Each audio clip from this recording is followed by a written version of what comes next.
When someone who has been evil, not just in terms of behaviors, but in terms of their essence, in terms of their intentions, what do you do when they have targeted you and someone comes along and says, you know what?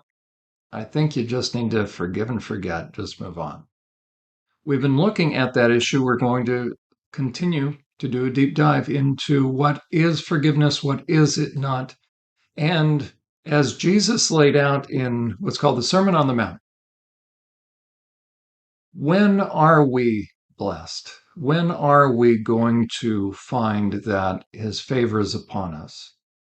It's actually in two categories. And we will look at that next on this edition of Journey to Healing. Welcome to Journey to Healing. Do you find yourself discouraged, troubled, in need of healing, but not sure where to turn? Jon Uhler, a licensed professional counselor, is here to help. Jon has more than 25 years of professional experience helping people deal with the issues that keep them emotionally and spiritually stuck. There is help. There is hope. There is a God who loves you and wants to help you find peace and strength. And Jon Uhler is here to help you find that on this edition of Journey to Healing.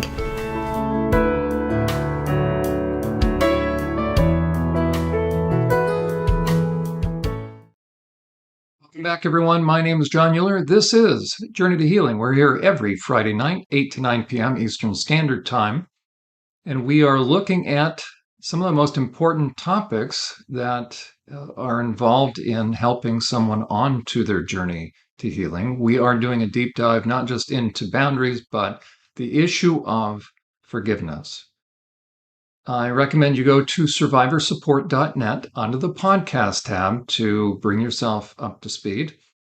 So that you have context to know what we're talking about, because we have really been setting forth the proposition, which I believe is the correct proposition when it comes to forgiveness. It really runs counter, unfortunately, to what has crept into churches and into modern psychology about the issue of forgiveness. There can't be much more of an important issue than forgiveness. It's second only to the issue of salvation. And by the way, salvation happens when we are forgiven. So they are very close parallels. And the question is, do you have to forgive everyone? Again, you're going to need some context to where we are picking up. So again, go to SurvivorSupport.net under the podcast tab and begin to listen to the very methodical approach to this concept that you will hear oftentimes people will tell someone that was deeply wounded by a very evil person, a wicked person. We've looked at what category that is. There's two categories of evil people. One would be persecutors. The other would be oppressors. When Jesus said, "Love your enemies," he used the word for those that would fit into oppression. Those are people that do things out of ignorance. They can do very hurtful things, but as Paul himself said, he was eligible for forgiveness because he did what he did out of ignorance. The Roman soldiers were eligible for forgiveness. When Jesus said, "Father, forgive them, they don't know what they're doing," who was he talking about? We looked at that in depth. He was looking straight down at the foot of the cross for those that were harming him, but it was truly nothing personal. But the scribes and Pharisees and high priests that were running their mouths, twisting in the knife at the cross, they were not forgiven. He said they were of their father, the devil. Judas certainly was not forgiven. So there's a meme that we have continued to look at, which basically says that I never knew how strong I was until I had to forgive someone who wasn't sorry and accept an apology I never received. That is horrible, okay, in terms of mind games. God doesn't play mind games, right? If you listen to that, it sounds wonderful, it sounds very poetic, but it is so off base. Why? Because God doesn't forgive without the hurtful person, without the injurious person, without the person that has been perpetrating, without them confessing. And we've looked at that in depth. Where we ended last time was really setting the stage for what the listeners of Jesus's first sermon, really the largest public sermon, so we could say second recorded sermon. The first was in the synagogue of his hometown. He went back there, and it's interesting. He said he was given the scroll, talk about timing, and he picked up where they had left off. He's visiting, and he finds the messianic psalm, and he then was going to exposit it. And he said that the most important of all messianic psalms, and I mean, it's very clear, it was speaking of him. And in that psalm, it references some very telling things. And the listeners, the hearers would, and we have to put ourselves into the minds, the bodies, as it were, of the hearers. You know, sometimes it's very tempting to spiritualize verses that don't need to be. There are a lot of verses that have both a literal and a spiritual meaning to it, but it's always best when exegeting a passage, when bringing out from the passage what it means, it's always best to stay with the literal first. Because when Jesus was talking, or when Isaiah, which is who Jesus was quoting, 700 years before Jesus stepped into that synagogue in Nazareth, Isaiah was speaking to people of his day, and he was using regular language. And they would know when he would use certain words what that would mean. So, for instance, when he would use, and we looked at this over the past number of weeks as far as what categories of people are very near and dear to God's heart, who has God's heart? Meaning, who will God protect? And we looked at that, first of all, with the idea of if you are on the receiving end of persecution, God will be with you, but especially if you are under oppression. So we looked at those two categories. And then we looked at the concept that if someone is hurtful, if they become increasingly hurtful, if you look at the bottom left of this chart, you will see a little guy with a knapsack. He has crossed a fence. He's crossed a boundary, and in a moment, he's going to drop his knapsack in this picture, and he will move from left to right. That increasingly thick arrow is the degree of selfishness. And as someone becomes selfish, what happens? They negatively impact someone. The sighs, the cries, and the prayers of the victims, because eventually that injury is going to become worse and worse, the negative impact, and that rises to the heavens, and God collects that pain in a bottle, Psalm 56:8, and then God's protective heart, look right to the right, that's a little heart there, next to that middle thermometer, and God takes up the cause of the injured. And why does he do that? Because it is a tremendous gift. He says to those on the receiving end of evil, whether persecution, but especially oppression. To really understand this, we shift into the category of oppression. And those are people that as a matter of fact, we looked at that before. There's three categories noted in the book of Proverbs. We have the simple, the mocker, and the fool. The fool is the modern day rendering of white collar psychopath, according to the Uhler theory, but it is true. Okay, that means the person has gotten off of the straight and narrow, down on the bottom left, and has moved into the target zone. Why? Because he's becoming increasingly hurtful, and God takes note. And so that's where this picture comes in. And so God's greatest gift to someone who is being injured is not only to let them know he's there to support them, but he says, vengeance is mine. Why? Because if we take matters into our own hands, what might happen? We might go to jail. So what a tremendous gift that God gives those that are significantly and meaningfully negatively impacted, that he gives them the gift that he himself will take up their cause. He says, vengeance is his. That's a beautiful thing. That was the last words. Those were the last words in Deuteronomy 32 that God promised the Jews through Moses. So Moses's last words to to the new generation that were actually going to go into the land that God had promised, the promised land. God was reiterating a second time his law. And he closes, God does through Moses, with a promise, the promise to avenge their injury if perpetrators harmed them. The Jews understood that was God's promise. So when you see, so I'm here to tell you, when you see the word promise singular in the book of Psalms, I contend that David and others are referencing that promise because there are a number of different kinds of promises. God makes a number of different kinds of promises. But if when David, in the midst of being on the receiving end of significant hurt, when he says, Lord, I hold on to your promise, well, which one's he talking about? He is talking about what God himself said he would do when somebody was harming his people. So David was holding on to that. The good news that God would bring his people was the good news of his faithfulness.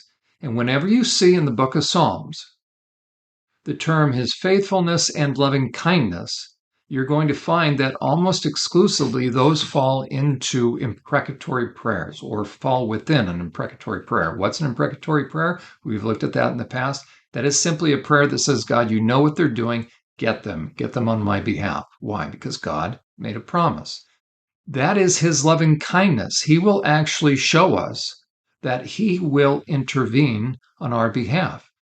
That's what so much of the book of Psalms is all about. It is God exercising that promise or exercising his protectiveness on our behalf.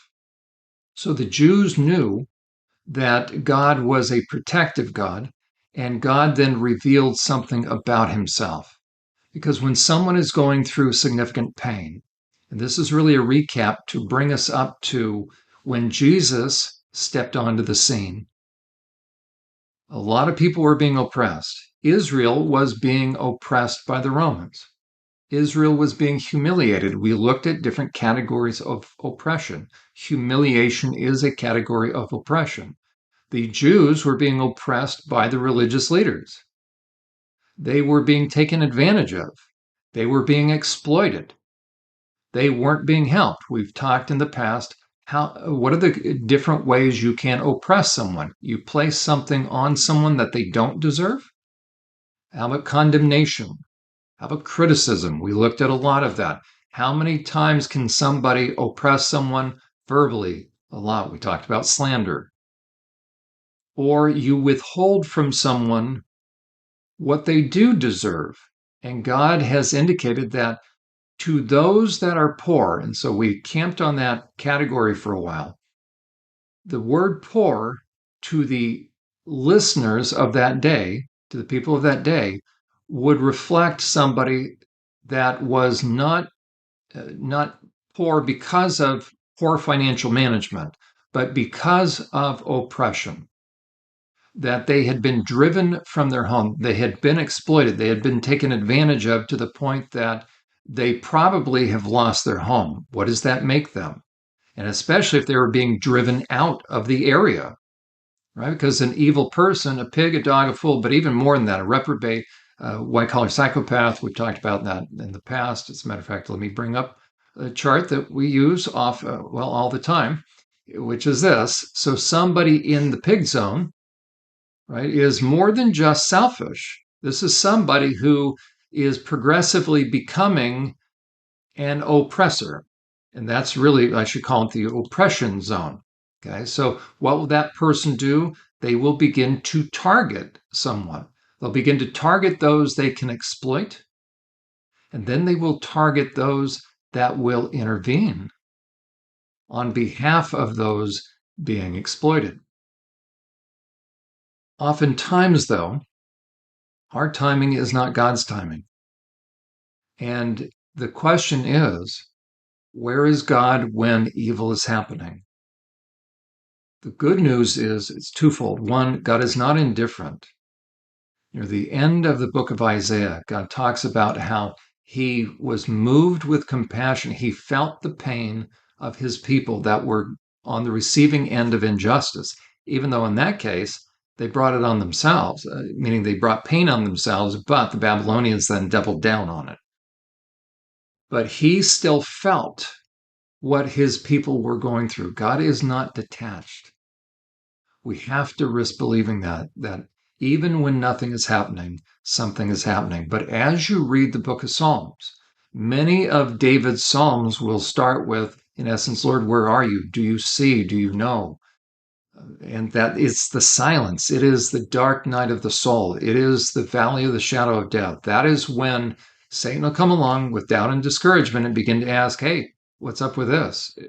If you are God's child, then why are you going through this? And the last thing we need are supposed friends. They weren't friends. When we think of Job's friends, those were not friends. Okay, those are friends in quotes. They actually came, by the way, they actually came to kind of rub it in because I believe they were jealous of Job. And now Job's everything in his life uh, was turned upside down, and not just turned upside down, but destroyed, and he lost all his kids. It was a horrific situation. It was a satanic onslaught. And so here are these three guys that claim to be friends, but they weren't. So they wanted to kind of see the damage. It would be like somebody wanting to go and see a burned down house of someone who had worked hard and earned, um, was able to save, and then was able to build a nice home for himself, but was not hanging on to that. But he was, let's say, upper middle class. And then all of a sudden, tragedy strikes, and then you have people that kind of take a sadistic sense of satisfaction. That's what was going on for Job. It is during the time of waiting, it is during the silence that the most understandable thing that starts to happen is we wonder, does God care? And what does God say in that type of situation? What he said is this. In Isaiah 61, the Messiah would say, the Spirit of the sovereign Lord is upon me, for the Lord has anointed me to bring good news to the poor. What's the good news? Right? What is the good news? That he is not forgotten. Right? The enemy is coming in like a flood. The enemy is oppressing. The enemy is harming. So what does somebody need at that moment? What's good news? He has sent me to comfort the brokenhearted. Why are they brokenhearted? Because of oppression has destroyed them in their life. And to proclaim that captives, right, that's what oppressors do. They create captives. The captives will be released and prisoners will be freed. If you remember what it says in the book of Proverbs, I will find it here. Right? What is someone supposed to do when it comes to those that are falsely accused? I can't find my. I'll tell you what. We are commanded by God to intervene, to actively intervene. And so, if someone has been wrongly imprisoned, we are to help free them. Okay, verse 2. He has sent me to tell those who mourn. Now, think about the Sermon on the Mount, because that's where we're going with this, because it had been 400 years of silence. And Jesus starts his first sermon, what's called the Sermon on the Mount. It went up on top of a mountain.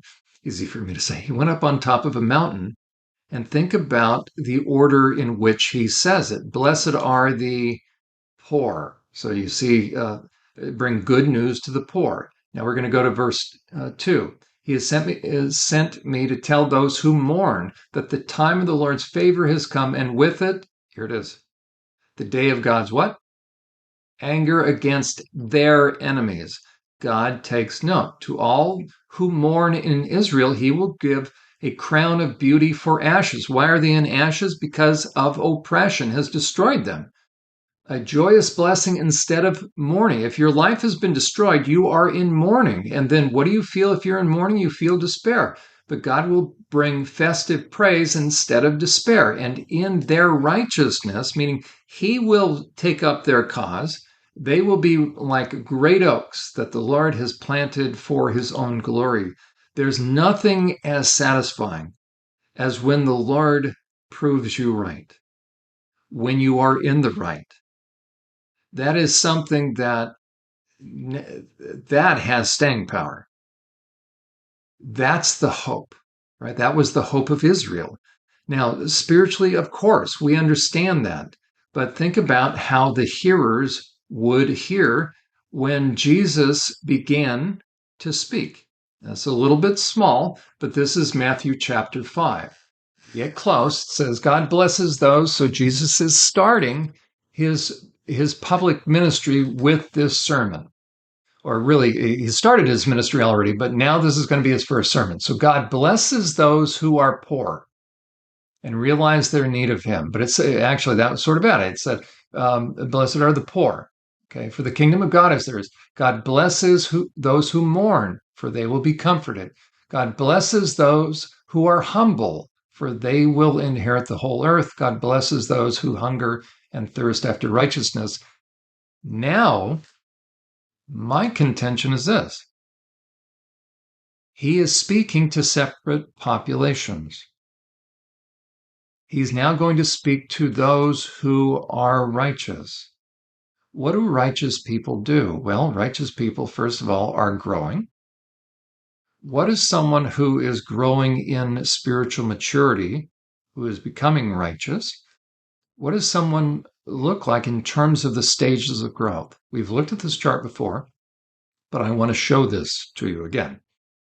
They start with personal conversion, then they're getting their priorities and attitudes right. Then they start to work on their ethics, and then personal involvement and investment. In what? God is going to start to create a desire within them, an openness, and then a desire to begin to get involved in the lives of other people. Then there's going to be activism. You really won't be able to help but become active in the lives of other people. But it's not just active in terms of helping them become better people, but look at the highest stage, personal intervention and influence. When do you need to intervene in somebody's life? When someone is on the receiving end of injustice. In Isaiah 59 and 63, God said this, that he was appalled that there was no one to help, defend, or take up the cause of the oppressed. So he did it himself. What is he looking for? What is God looking for when it comes to oppression? He's looking for people to be his hands and his feet.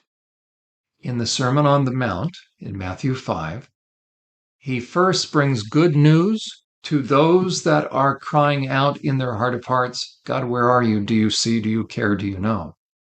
He then is going to address those that have taken up that call to help them. He says, God blesses those who are merciful, for they will be shown mercy. He blesses those who are pure, for they will see God. He blesses those who work for peace, for they will be called the children of God. And God blesses those who are persecuted for doing what is right, for the kingdom of God is theirs. And then he's going to talk about being persecuted. I'm going to highlight now those different words. We've looked at the poor. That category is those that have become destitute because of oppression. They will then mourn. They will then also be very humble or meek because they don't want to take matters into their own hands. They're giving God room. Psalm 37 is one of those imprecatory prayers. That is how somebody is staying humble and meek while they are crying out. They're hungering and thirsting for justice. Who does God want to answer their prayer? He wants us to be a part of that. And so he's looking for those of us who will be merciful, whose hearts are pure, who work for peace. And what will be the result of that? We will be persecuted. Jesus, when he started his public ministry, started by talking to the two groups that are closest to his heart, the two populations, those that were on the receiving end of injustice that began to think that God had forgotten. So the Messiah steps onto the scene, and what does he say again? The Spirit of the Lord is upon me. This is what he read in Nazareth. But again, he then will go publicly and go in order, right? He talks about blessed are the poor. So he's bringing the good news to the poor. What is the good news? Of course, it is salvation. We understand that. But this would be the only time that, if we spiritualize the term poor, we're missing, I believe, what Jesus is saying to the listener, which is, if you think God has forgotten about the injustice you've been on the receiving end of that has significantly and meaningfully negatively impacted the course of your life, he hasn't. That's the good news. So we start with the literal rendering of that first. So I'm convinced that the listeners would have been amazed that, oh, God hasn't forgotten. Jesus was saying that God has not forgotten their pain, those that were being targeted by oppressors. In the crowd, there were those that were doing it right. There were those like John the Baptist. At that time, he had been locked up. But what was he doing? He was standing up for righteousness. And what happened? Off to prison he goes. And what was he wondering? Had God forgotten? So the cry of the human heart, the cry of the heart that is on the receiving end of pain is, Lord, do you see? Do you care? Do you know? And God wants those that are on the receiving end of injustice, he wants them to know that he has not forgotten. And those that have been doing the right thing by standing up for those that are oppressed, that are now being targeted by those who are targeting and exploiting the easy targets, right? Now you are being protective, then the oppressor will turn their sights on you. If you blow the whistle on evil people, what's going to happen? We're seeing what's happening in the news where you have false allegations. They'll start to slander you. They'll start to go after you. They're going to destroy your life. That's what oppressors do. In Isaiah 41:17, God says, when the poor and needy search for water and there is none, and their tongues are parched for thirst, then I, the Lord, will answer them. I, the God of Israel, will never abandon them. Isaiah 42:3. He will not crush the weakest of reed or put out a flickering candle, but he will bring justice. Who is he? The same one that said that the Spirit of the Lord is upon me to bring good news. The good news of what? That in Isaiah 42:3, he will bring justice to all who have been wronged. So again, those that are poor, those that have been oppressed, and it's not just financial poor, it is the result of injustice. God wants them to take heart. So the poor, which would cause someone to be needy, and when they're needy, they're mourning, their life has been destroyed by these people. That's why they're weeping and they are crying out. They're hungering and thirsting for justice. The Messiah said that God has not forgotten. That is going to help sustain them.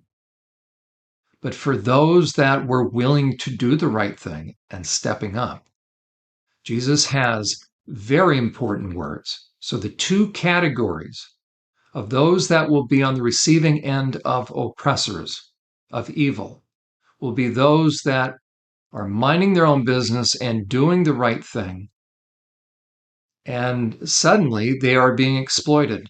This could be the wife who the man she thought she could trust begins to target her, begins to make her life hell. It could be the husband who thought he was marrying a decent person but ends up with a Mother Gothel. This is the employee that's doing the right thing, and another employee starts to target him. Heard just recently about a guy that's dressing in drag, calls himself a trans. There's no such thing, by the way. And he is targeting this woman, quite frankly, for sexual abuse, for sexual harassment, whenever she goes to the restroom, this guy's targeting her. He's going in there too, knowing she can't say anything because it is a woke business environment. That is oppression. This is somebody who's very evil, right? Who's enjoying, he's quite frankly, he's a perpetrator.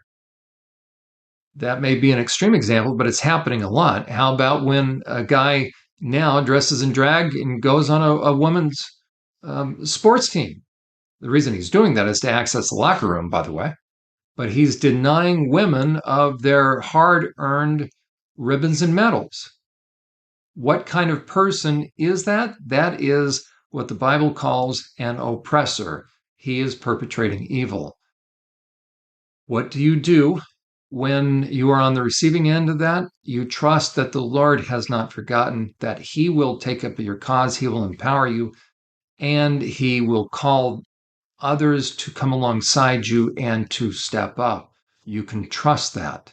If you risk believing that God has not forgotten, He will either take up your cause if there is no one left, or He will direct someone to help you. And we're going to look at then what happens when that person answers the call. That person becomes that protective wall and suddenly becomes targeted by the oppressor. What hope is there? Because all the guns will suddenly be turned on that right and just person. We will look at that next on the other side of the break. Are you or someone you know a survivor of abuse and wondering where to turn for trustworthy help and insight into the effects of such abuse? Ever wish you had access to a resource that could help you continue your progress in healing? SurvivorSupport.net is that resource. Developed by Jon Uhler, a seasoned therapist with years of experience working with sexual abuse survivors, SurvivorSupport.net is a one-of-a-kind resource to help you understand the impact of abuse and to help you understand the nature of those who harmed you, in order to help you gain clarity and continue healing. If you are interested in speaking with Jon Uhler about your situation, or in having Jon conduct a consultation or a training for your church or organization, SurvivorSupport.net serves as a convenient method of contacting him. Our program, Journey to Healing, is made possible through the generous donations of viewers like you. There are many opportunities and needs that Survivor Support is attempting to meet, and your monthly support or one-time gift would be extremely helpful as we seek to meet those needs and opportunities. Simply visit SurvivorSupport.net and you will see the link to donate on the homepage. We thank you. Welcome back, everyone. My name is Jon Uhler. This is Journey to Healing. We're here every Friday night from 8 to 9 p.m. Eastern Standard Time on TECN.TV, the leader in Internet TV.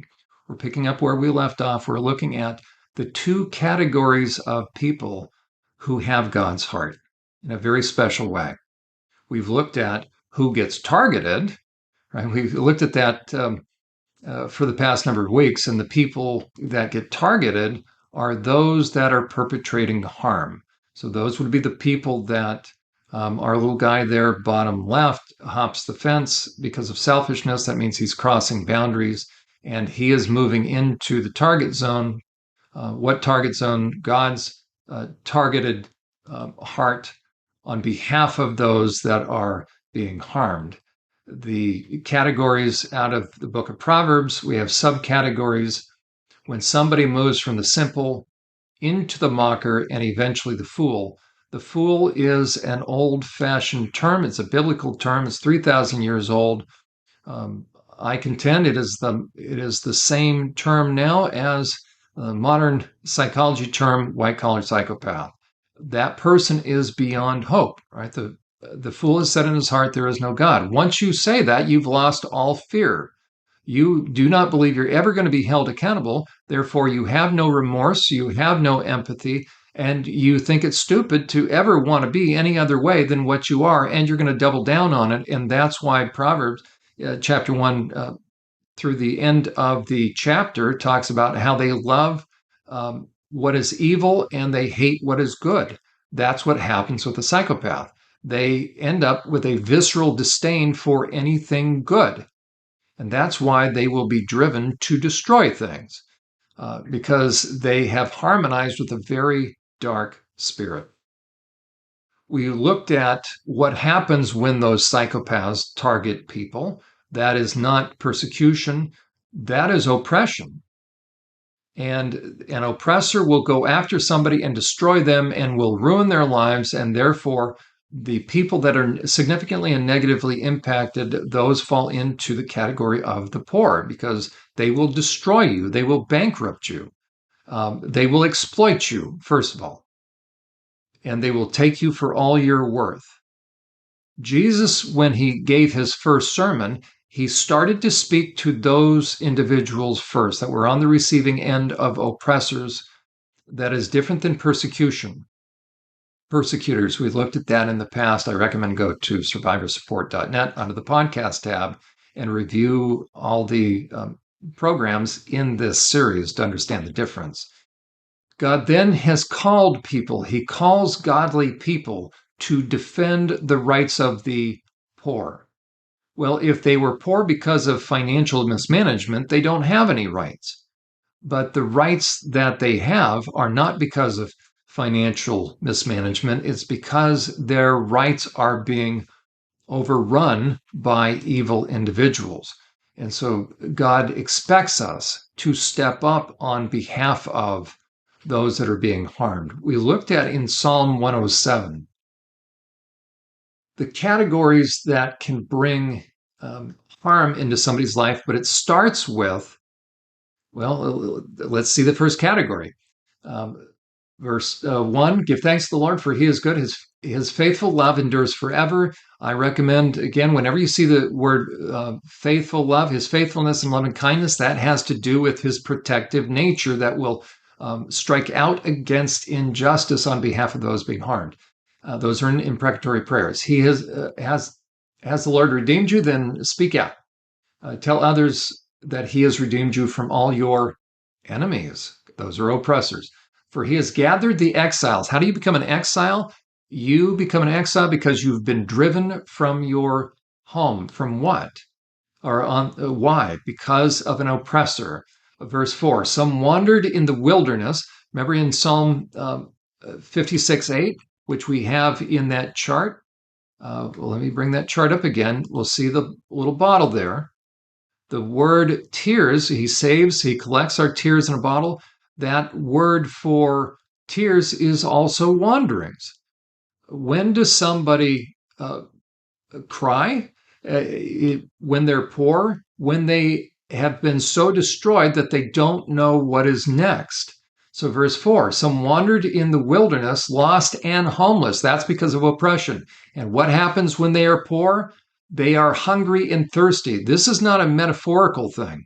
They hunger and thirst, but they also hunger and thirst after justice. Lord, help, they cry in their trouble, and he rescued them from their distress. This is not self-imposed distress. He led them straight to safety, to a city where they could live. They had been driven from their home. Let them praise the Lord for his great love and for the wonderful things he's done. For he satisfies the what? The thirsty and fills the hungry. When Jesus said, blessed are the hunger, blessed are those that hunger, they will be satisfied. The ears of the listener would be drawn to Psalm 107. Psalm 107, as a matter of fact, continues. Let me see if I can find it. There we go. It ends with, when they decrease in number and become impoverished. It's picking back up the issue of oppression. There it is. Through oppression, trouble, and sorrow, there's actually three reasons why someone would be homeless. Experiencing pain. So sorrow is the result. If we look at verse 39, I'll take those in reverse order. Sorrow is because of grief. Trouble is because we live in a fallen world. Oppression is because of evil individuals. So I can become impoverished through one of those three ways. Trouble, sometimes life takes a downturn. Impoverished, how about a widow who is in sorrow, but she has no means of providing for herself, or an orphan? But oppression can create poverty. The Lord pours contempt on their princes. That term is synonymous with those that are lording it over someone, and the rich and the powerful that are going to exploit and take advantage of people and cause them to become poor. So the Lord pours contempt on, we'll call that the oppressors, causing them to wander in trackless wastelands. There's Psalm 56:8. But he rescues, there it is, the poor and the needy. Those two words are the same. And what's he going to rescue them from? From trouble and affliction. So he wants those on the receiving end of harm to know that he sees, he knows, and he cares. Is it okay when somebody is going through something significant, whether on the receiving end of oppression or when they've stepped up, and the oppressor turns their sights on the protected person? Do we just forgive, as we're being told, forgive and forget? Blessed are the peacemakers, so don't worry about it, don't make an issue of it. No. Jeremiah, one of the major prophets, not in terms of he was, not 8 feet tall. He wrote a lot. There are a couple of books that are called within the major prophets because of the size of those prophetic books. Jeremiah, who kept praying for his enemies to a point that God said, don't do it, Jeremiah. You're praying outside of my will. Stop praying that I have mercy on them. I've given them over, meaning they crossed the point of no return. 5 or 6 times, God tells Jeremiah, stop. You're not praying properly. That's very interesting. So we need to make sure that our prayers are in alignment with God's will. When we say in Jesus' name, that means we're praying exactly how Jesus would. So Jesus is the same yesterday, today, and forever. God's heart doesn't change. There are times when God says, don't pray for that person. We need to understand those categories because it is not spiritual to think I'm more sympathetic than God is. That's a very dangerous proposition because none of us are more compassionate than God is. But if I have compassion on those God does not have compassion on, now who would that be? Let's go back up to, how about this chart? If you have compassion on a fool, how does God feel about that? Look up at the top. God does not want you to have compassion on a fool. You are disobedient. You are misguided if you have compassion on a fool, because God doesn't. And all you will do is give the fool an idea that it's no big deal. He won't care anyways. But what you will do is you will enable and rescue. You will have misplaced sympathies. God doesn't want you, he doesn't want you dealing with a pig, a dog, or a fool. And a pig and a dog isn't as bad as a fool. Right? If you look at the chart that we look at oftentimes, okay, a pig and a dog is at the starting at the -4. The fool is even worse. So if you have sympathy, if you take in those that Jesus told you not to in Matthew chapter 7, verse 6, you are not spiritual. What are you? You are disobedient. This is not spiritual. And you are bringing pain on yourself. As a matter of fact, you're not, because what's that person going to feel like? That person's going to feel like, because they're going to be taken advantage of. That's what Jesus said. And they're going to walk around feeling all that stress. And they're going to think, well, that's what spirituality does. That's the cross I have to carry. That is not the cross you have to carry because God doesn't want that. So you aren't even in a position to be exploited or to be oppressed when you got pigs and dogs, right? You will find out what oppression is when you draw lines, meaning boundaries with people. And if they start to target you, now you're being oppressed. So if you have invited pigs and dogs into your life, you're not even being addressed in the Sermon on the Mount. It's true. Okay, so continuing. Sorry. When you step up to protect someone that is being on the receiving end of hurtfulness, like Jeremiah did. So once Jeremiah figured out he wasn't supposed to pray, but he had a hard time realizing that there are certain categories of people he shouldn't pray for. But once he found out why God said, do not pray for these people, and he found out they were actually going after him, What did he say? In Jeremiah chapter 12, he said, "O Lord, you always give me justice when I bring my case before you."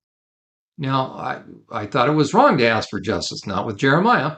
So let me bring this complaint. And that's a good kind of complaint. Why are the wicked so prosperous? Why are evil people so happy? You've planted them. Now he goes on um, down to verse 4.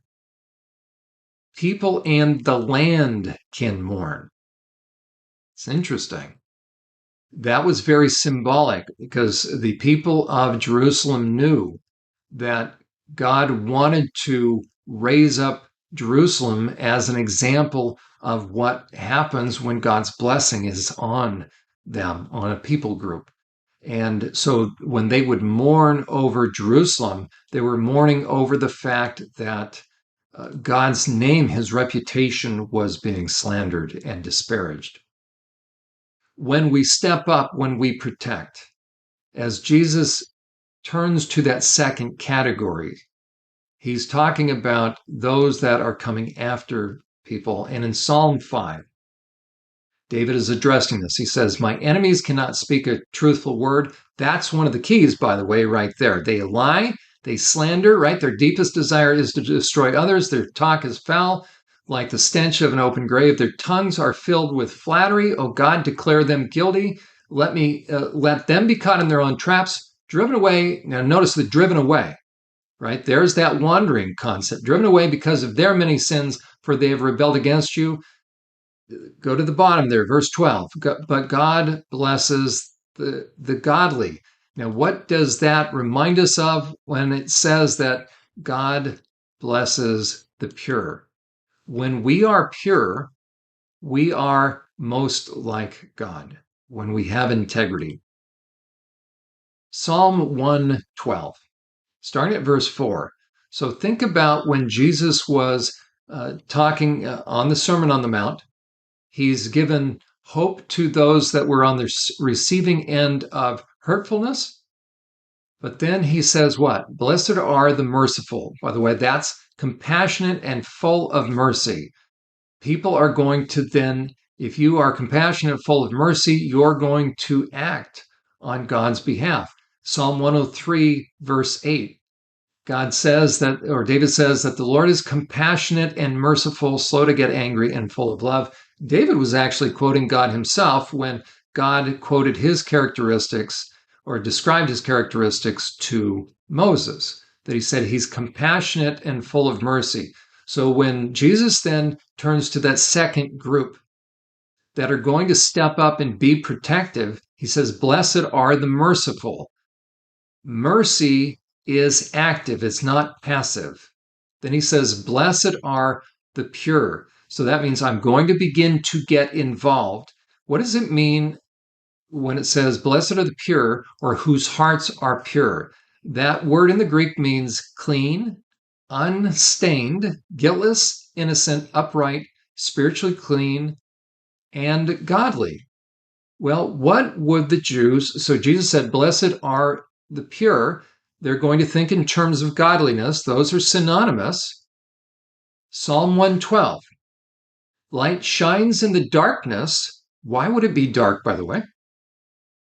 Though I walk through the valley of the shadow of death, the deepest of valleys. That's physical death, yes, but that is also when I am under oppression, when my life is being targeted.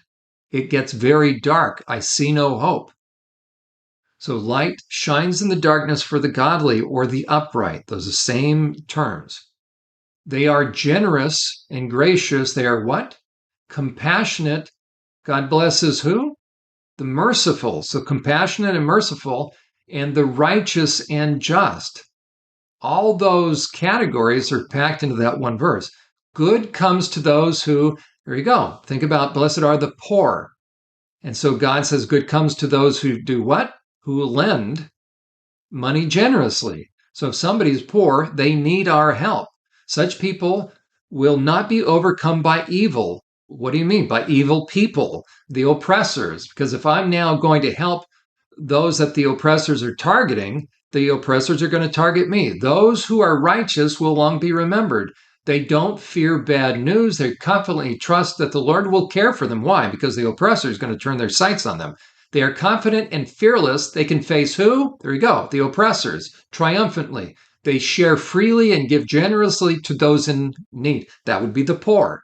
Their good deeds will be remembered by God forever, and they will have influence and honor. But here it is, the wicked, right? The oppressors will see what? Will see that God is honoring those that are stepping in, and they will be, yes, they'll be infuriated. They will grind their teeth, the perps will, they'll grind their teeth in anger, and they will slink away like little snails, little snakes, and their hopes. What hopes? The hopes of the evil will be thwarted. That's one of the promises God gives to those that are stepping up on behalf of those being harmed. So he wants those that are being protective to know that he hasn't forgotten. He will continue to uphold their righteousness. Godliness always involves action. Isaiah 58, 6-10 says this. When God says, listen, I don't want any kind of passive fasting. This is the kind of fasting I want. Okay, so if we're godly, this is what we're going to do. Free those who are wrongly imprisoned, lighten the burden of those who work for you, let the oppressed go free. There's that term oppression. Remove the chains that bind people. There's the imprisonment. Share your food with the hungry, the poor, and give shelter to the homeless. Why are they homeless? Because of oppression. Give clothes, or it could be certain circumstances beyond their control. Give clothes to those who need them. Again, this is literal. This is not figurative. Of course, salvation comes to the humble, but this is very literal. And do not hide from relatives who need your help. But those are decent relatives, not the pigs and the dogs, right? Then your salvation will come quickly like dawn, and your wounds will quickly heal. Your godliness, there it is. God blesses the pure, the godly. Your godliness will lead you forward, and the glory of the Lord will protect you from behind. Why? Who's coming after you? Right? The oppressors. Verse 10, feed the hungry and help those in trouble. There's that theme again, that they are on the receiving end of oppression. In Proverbs 24, verses 11 to 12, God says, rescue those who are unjustly sentenced to die. Save them as they are staggering to their death. Don't excuse yourself by saying, look, we didn't know it, for God understands the heart. Meaning something's going on, and it really is oppression that is happening. So when God energizes someone to do the right thing, they will start to intervene. Now, blessed are the peacemakers. What does that mean? It sounds like, and I've heard, you probably have heard, well, it just means, you know what, everybody needs to shake hands and, let bygones be bygones. That's not what a peacemaker is all about. You ready? Peacemakers does not equal making nice with pigs and dogs and fools and reprobates. That's not what Jesus is talking about. It means speaking the truth in love. It means actively protecting. Because if it means making nice, then there aren't any pigs and dogs. But Jesus said, do not cast your pearls before, do not give or cast your pearls before pigs. Don't give pigs and dogs the best stuff, meaning your time, effort, energy, and resources. What it means is this, actively protecting. It also is sending message to those that are off track, those that are doing the wrong thing, that they need to be made right. They need to experience peace with God because you're intervening and you're not blowing the bad guy away right away, but you are confronting them. You're speaking truth. You're salt and light. What it means is once we stand up and are protective and we're speaking truth, which will bring peace, it's going to have the perpetrator back off. But it may not happen because what happens? The perpetrator then turns on us, and then they will begin to direct their attention to us, and they will begin to persecute us.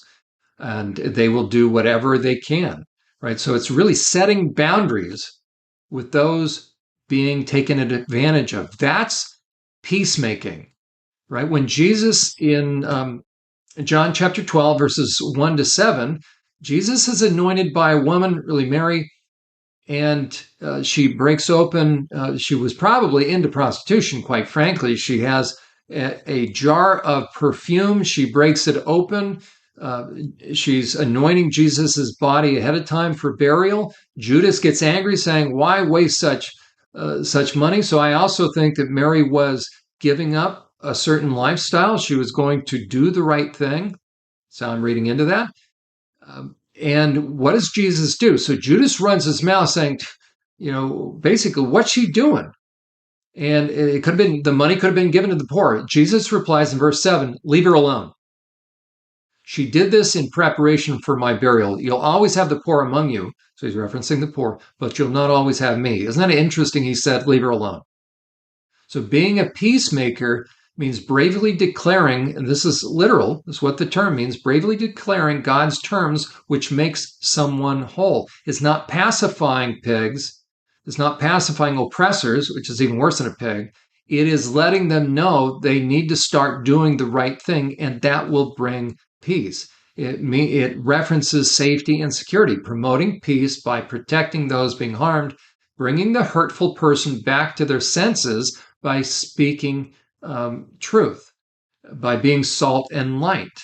What will happen then? God will bless you by protecting you when the perpetrators, when the oppressors turn their sights upon you.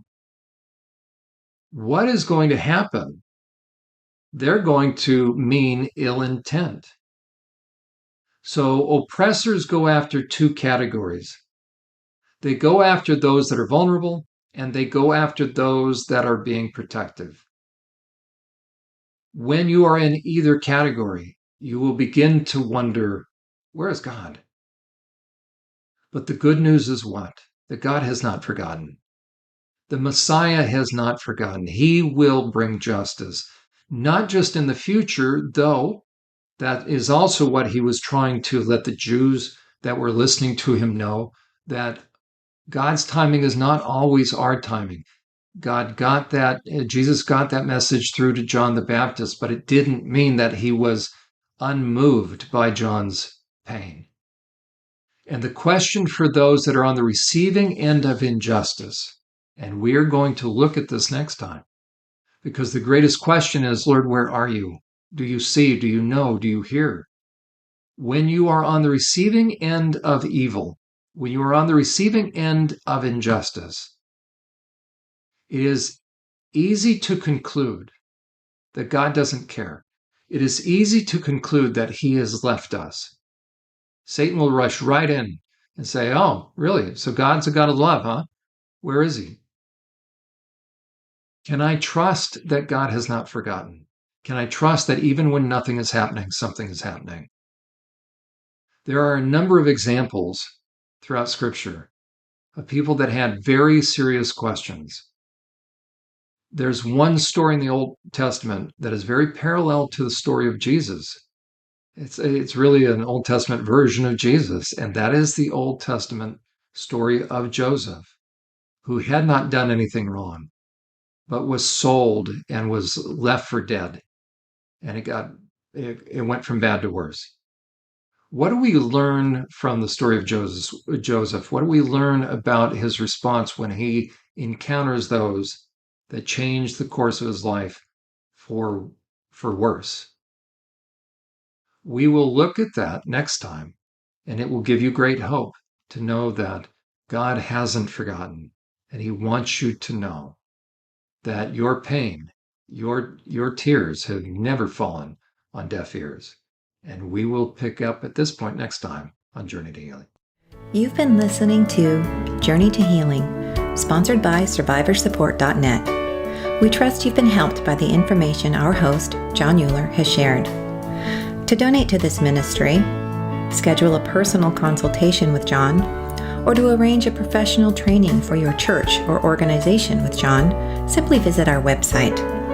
On behalf of Survivor Support, we look forward to hearing from you and to have you join us next time on Journey to Healing.